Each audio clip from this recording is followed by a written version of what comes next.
Welcome to Not Milk Never Milk. Subscribe if you're lactose intolerant. You begin by getting the essentials ready. Confirm your phone OS and ensure both the phone and Google TV are on the same Wi-Fi. Open the Google TV app or Google Home app and sign into the same Google account used on the TV device. Once done, grant any location or network permissions so the phone can discover devices. This step lets your phone see the Google TV quickly.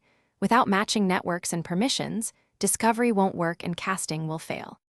Next, you open a streaming app that supports casting and tap the cast icon to find your Google TV device.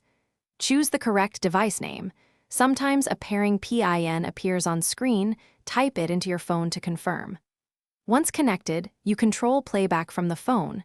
Play, pause, skip, adjust volume, and enable subtitles. Make sure to use the app's native controls for better compatibility, because direct casting transfers playback control to the TV for smoother viewing.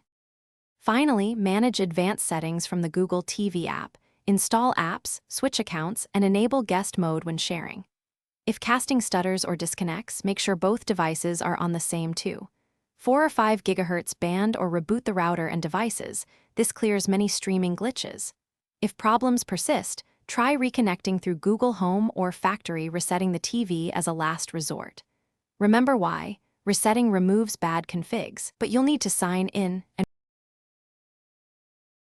Thanks for watching. If this was helpful, leave a like and consider subscribing. See you next time.